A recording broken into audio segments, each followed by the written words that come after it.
یا مرحبا.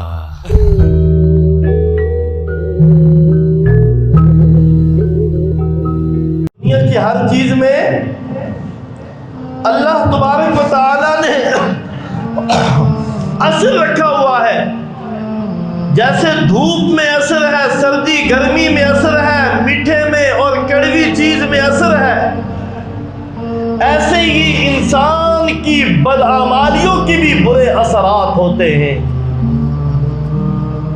انسان کی بدعمالیوں کے بھی برے، سورج کے اثرات ساری مخلوق پہ پڑ رہے ہیں، ایسے ہی ہر انسان کے اعضاء اور جوارح سے جو اعمال ظاہر ہوتے ہیں، اس کے اثرات بھی ساری اللہ کی زمین پر اور مخلوقات پر ظاہر ہوتے ہیں. جو انسان بھی جو گناہ کرتا ہے اس گناہ کا بھی کیا ہے بھائیو؟ اثر ہے.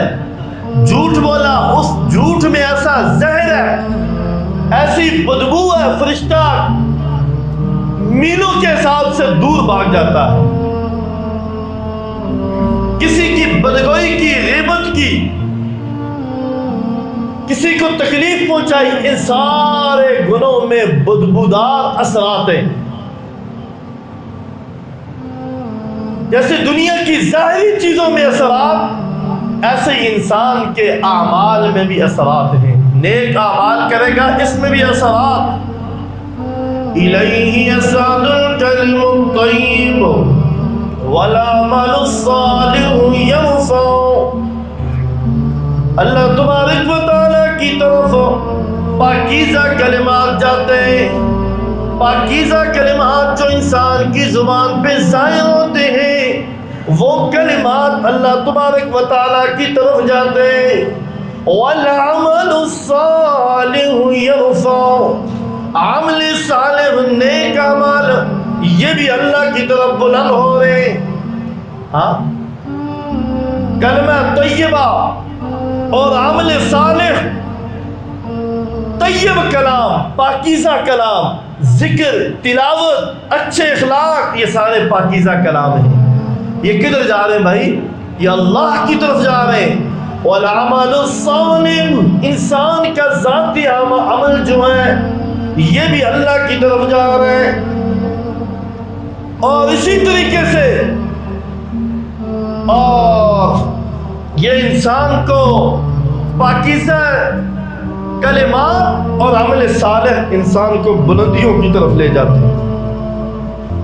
گناہ جو ہے یہ انسان کو پستیوں کی طرف لے جاتا ہے.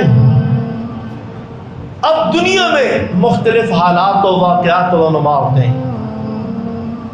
آپ میں سے بزرگ بھی ہیں، جوان بھی ہیں، نوجوان بھی ہیں، بچے بھی بیٹھے ہوئے.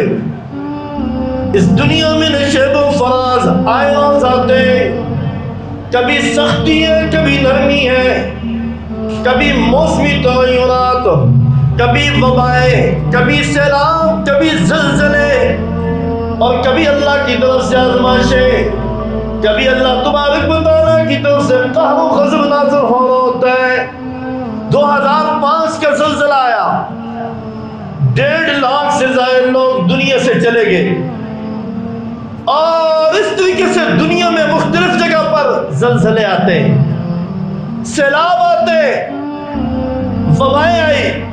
ایک یہ کورونا کی وبا پوری دنیا کو ہلا کے رکھ دیا.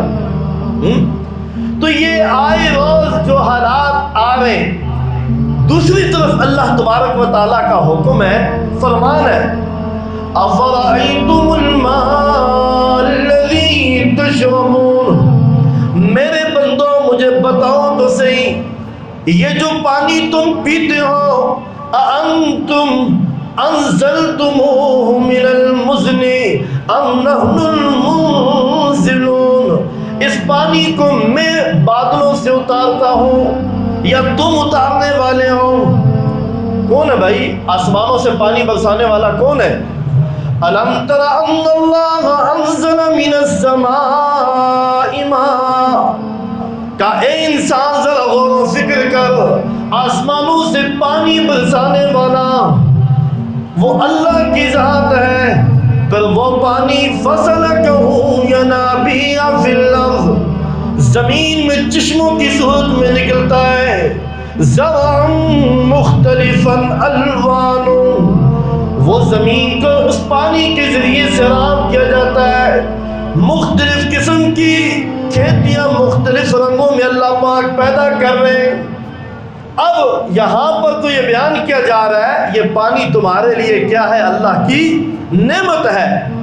وَهُوَ الَّذِي سَخَّرَ الْبَحْرَ لِتَأْكُلُوا مِنْهُ لَحْمًا طَرِيًّا، کہا لوگوں غور فکر کرو ذرا، زمین پر اللہ نے دریا بنائے، یہ ان دریاؤں سے تم پانی حاصل کرتے ہو، ان دریاؤں کو تمہارے تابع کر دیا، لِتَأْكُلُوا مِنْهُ لَحْمًا طَرِيًّا، اور ان دریاؤں سے تر و تازہ گوشت تم استعمال کرتے ہو، گوشت کھاتے ہو، مچھلی کا گوشت ہے تم۔ وَتَرَى الْفُلْكَ فِي مَوَاخِرَ، ذرا دریاؤں اور سمندروں میں دیکھو کشتیاں ہیں، یہ بڑے بڑے جہاز یہ چل رہے، یہ کون ذات ہے؟ ایک طرف تو یہ ہے، اب سوال پیدا ہوتا ہے یہ پانی تو اللہ کی نعمت ہے، اور یہی چشمے، یہی ندیاں، نالے اور یہی دریا، یہ تو نعمت تھی، اللہ نے ان کو زحمت کیوں بنا دیا؟ یہ عذاب کی شکل و صورت کیوں اختیار کر گئے؟ یہ عذاب کی شکل و صورت کیوں اختیار کر گئے؟ حالانکہ اللہ نے ان کو تو قرآن مجید میں فرمایا یہ تو تمہارے تابع ہے، اور یہ تو نعمت ہے، یہ تو رحمت ہے۔ اب دریا بکھرے ہوئے ہیں، ندیاں نالے ہاں بکھر گئے ہیں، اس کی وجوہات کیا ہے؟ اس کی وجوہات ان اللہ لا یظلم مثقال ذرہ، اللہ تو ایک ذرے کے برابر بھی ظلم نہیں کرتے۔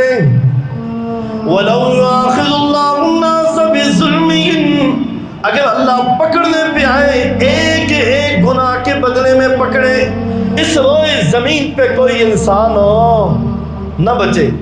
اگر اللہ پکڑنے پہ آئے نا، ایک ایک گناہ کے بدلے میں اپنے بندوں کو پکڑنا شروع کریں، پھر نہ یہ ممبر بچے گا، نہ یہ مصلی بچے گا، نہ یہ شارع اور یہ محلات بچیں گے، نہ یہ محلے بچیں گے، سب کو اللہ غرق کر دے گا۔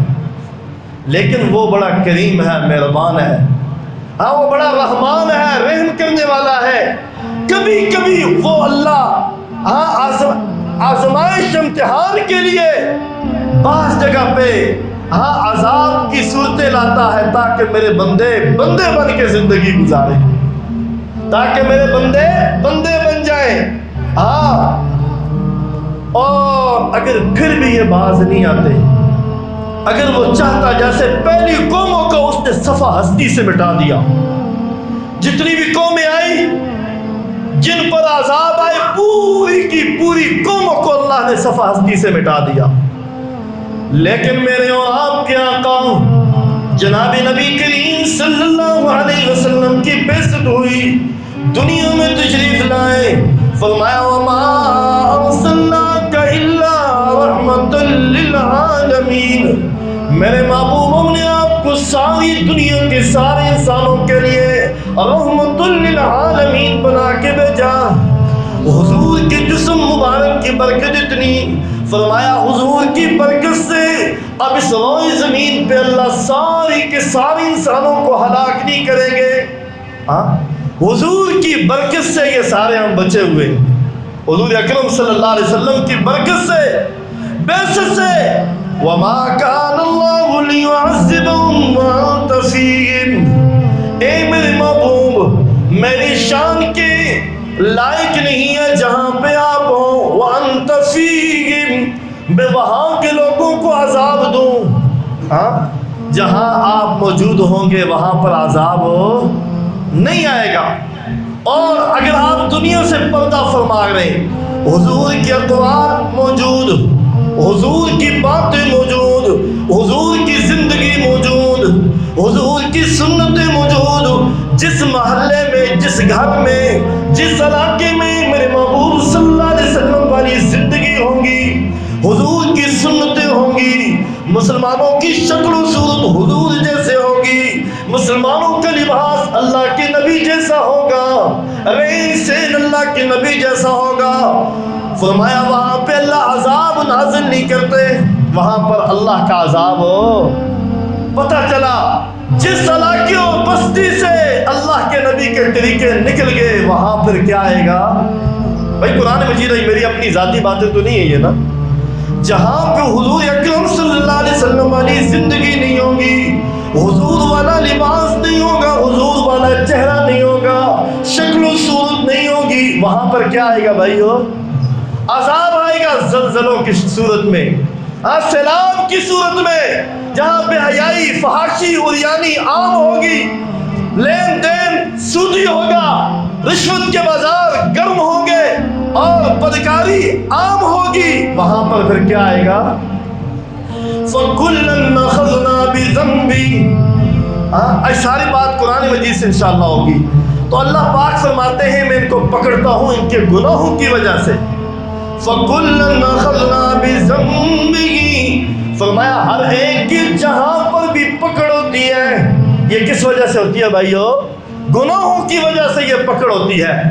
اب ایک سوال پیدا ہوتا ہے، شہروں میں بیٹھنے والے دیہاتوں کے لوگ تو بڑے نیک ہوتے ہیں، وہاں ان لوگوں کا کیا قصور ہے؟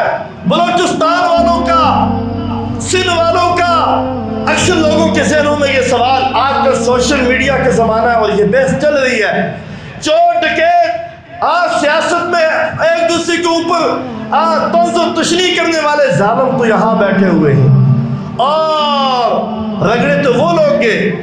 اما عائشہ صدیقہ رضی اللہ تعالی عنہ پوچھنے لگی اللہ کے محبوب صلی اللہ علیہ وسلم، حدیث کا مفہوم ہے جہاں کہیں عذاب آتا ہے وہاں پر تو نیک لوگ بھی ہوتے ہیں، وہاں پر نیک لوگ بھی ہوتے ہیں۔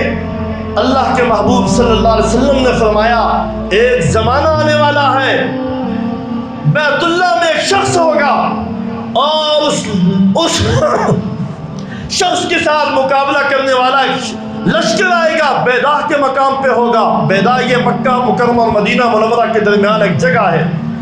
کہا اس لشکر کے ساتھ مسافر بھی ہوں گے جو اپنے سفر میں جا رہے ہوں گے، اور ایسے لوگ بھی ہوں گے جو راہ گزر ہوں گے، اور ان میں پارسا لوگ بھی ہوں گے، لیکن وہ اس لشکر کو اللہ زمین میں دہسا دے گا، اس میں نیک بھی ہوں گے برے بھی ہوں گے۔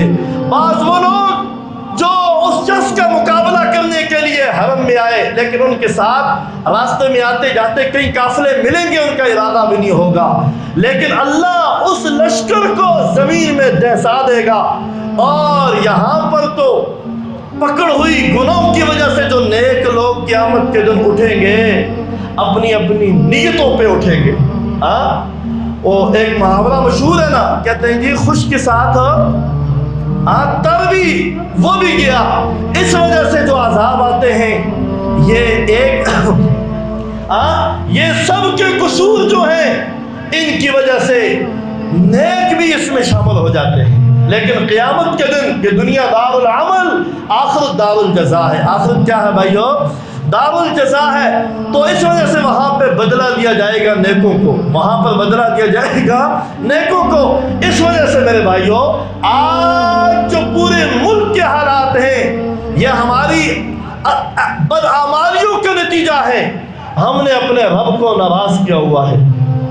یہ آفات و بلیات مختلف شکل و صورت میں جو آتی ہیں اس کے اسباب کیا ہیں؟ قرآن سے پوچھتے ہیں والذین ينکرون السیئات لہم عذاب شدید، وہ لوگ جو دنیا میں بری تدبیریں کرتے ہیں، برے گناہ برے اعمال کرتے ہیں، ان کے لیے عذاب شدید، سخت قسم کا عذاب ہوگا۔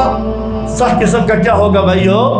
علماء نے لکھا ہے قیامت کا جو جہنم کا عذاب ہے وہ بھی اللہ کا قہر و غضب ہے، وہ غضب اکبر ہے، اور دنیا میں یہ جو عذاب ہے نافرمانی کے بدلے میں یہ غضب اصغر ہے، یہ غضب اصغر، یہ چھوٹا عذاب ہے، وہ بڑا عذاب ہے۔ ان الذين يضلونك عن سبيل اللہ، دوسرا سبب کیا ہے اللہ کے عذاب کے آنے کا؟ فرمایا وہ لوگ یضلون، جو لوگوں کو گمراہ کرتے ہیں، اللہ کے راستے سے ہٹاتے ہیں، بے حیائی فحاشی عریانی کے راستے پہ لوگوں کو لگا رہے ہیں. مَن یَأْتِ مِنکُنَّ بِفَاحِشَةٍ مُبَیِّنَةٍ، فرمایا آتے ہیں وہ بے حیائی کے ساتھ، بے حیائی کے کام کر رہے ہیں، فحاشی اور عریانی کو عام کر رہے ہیں. فرمایا اللہ تبارک و تعالیٰ ان کے لیے بھی دگنا عذاب لائیں گے. مرنے کے بعد جہنم کا عذاب وہ بڑا عذاب ہے، اور دنیا میں بھی بے حیائی فحاشی عریانی یہ اس کے بدلے میں یہ کیا ہے؟ مَن یَأْتِ مِنکُنَّ بِفَاحِشَةٍ مُبَیِّنَةٍ یُضَاعَف لَهُ الْعَذَابُ، اللہ اس کو عذاب دیں گے ضعفین، دگنا عذاب. اب یہ آفات و بلیات آنے کا دوسرا سبب کیا ہے بھائی؟ بے حیائی فحاشی عریانی.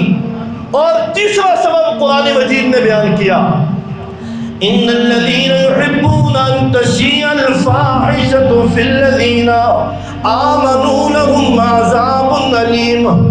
وہ لوگ جو بے حیائی کو پسند کرتے ہیں، فحاشی کو پسند کرتے ہیں، اور پسند کرنے کے بعد اس کی اشاعت بھی کرتے ہیں، لوگوں کو دکھاتے بھی ہیں، فی الدنیا والآخرہ، ان کے لیے دنیا میں بھی عذاب اور آخرت میں بھی عذاب. قرآن مجید پڑھے تو صحیح، دیکھیں تو صحیح، اللہ تبارک و تعالیٰ نے یہاں پر آفات و بلیات کے سبب قرآن مجید میں بیان کیے ہیں. قرآن مجید میں اللہ تبارک و تعالیٰ نے یہ سارے سبب کیا کیے ہیں بھائیو؟ بیان کیے ہیں. ایک ایک سبب قرآن مجید میں اللہ پاک نے بیان کیا ہے. یہ جو آفات و بلیات آ رہی ہے، سارے کے سارے منکرات آج ہمارے معاشرے میں ہیں یا نہیں ہے بھائی؟ ہیں آج ہمارے معاشرے میں یہ منکرات اور اللہ کی نافرمانیاں، اللہ سے روگردانی، یہ ہے یا نہیں ہے؟ اس وجہ سے یہ تو اللہ کے محبوب صلی اللہ علیہ وسلم کی دعا ہے، حضور کا جسم اطہر اور آپ صلی اللہ علیہ وسلم کا وجود مبارک ہے جس کی وجہ سے ہم سارے بچے ہوئے. پہلے زمانوں میں جب کوئی قوم گناہ کرتی، اللہ ان کی شکلوں کو مسخ کر دیتے. بنی اسرائیلیوں کو دیکھو، بعض لوگوں کو علیہم القردۃ والخنازیر، اللہ نے ان کے بوڑھوں کی شکلیں خنزیروں میں تبدیل کر دی، اور ان کی جوانوں کی شکلیں خنزیر کی بندروں کی صورت میں بنا دی. کیوں؟ کلما جاءہم رسول بما لا تہوی انفسہم، جب بھی ان کے پاس کوئی رسول آتا ان کی خواہش کے مطابق وہ رسول بات نہیں کرتا. فریقاً کذبوا، ایک فریق رسولوں کو جھوٹا قرار دیتا، الیاذ باللہ. وفریقاً تقتلون، ایک فریق انبیاء علیہ السلام کا قتل کرتا. حضرت زکریا علیہ السلام کے آنے کے ساتھ دو ٹکڑے کیے. کتنے نبی ایسے ہیں جن کی وجودوں سے لوہے کی کنگھیوں کے ساتھ گوشت کو نوچا گیا، شہید کیا گیا. کتنے نبیوں کو کنویں میں ڈھال کر اوپر سے بند کیا گیا. جب دین خواہش کے مطابق نہ ہو. آج کے معاشرے میں بھی اکثر یہ دیکھا جاتا ہے، اکثر معاشرے میں دیکھا جائے جو دین سے دور لوگ ہیں وہ کہتے ہیں ہمارے مزاج کے مطابق یہ دین ہونا چاہیے، جیسے ہم کہیں ایسے ہونا چاہیے. اور بسوں کا ایسی ضد عناد ہر درمی پہ تل جاتے، کہتے جی ہم نے کئی جگہ سے فتویٰ لے لیا ہے. بھائی دین نامہ ماننے کا، اللہ اور اللہ کے رسول کی بات ہو، ہاں کیا ہمارے مزاج کے مطابق بات نہ ہو ہم تسلیم نہیں کریں گے. یہ یہودیوں کا وتیرہ تھا. ہاں یہی بات یہودی کہتے تھے، ہاں یہ رسول تو آئے ہیں لیکن ہمارے مزاج کے مطابق یہ دین کی بات نہیں کرتے. تو اس وجہ سے میرے بھائیوں، ہر زمانے میں ہر معاشرے میں دین بیزار لوگ آئیں گے اور ان کی یہی رٹ ہوتی ہے ہمارے مزاج کے مطابق یہ بات نہیں ہے، لہٰذا یہ دین نہیں ہوگا. تو اس وجہ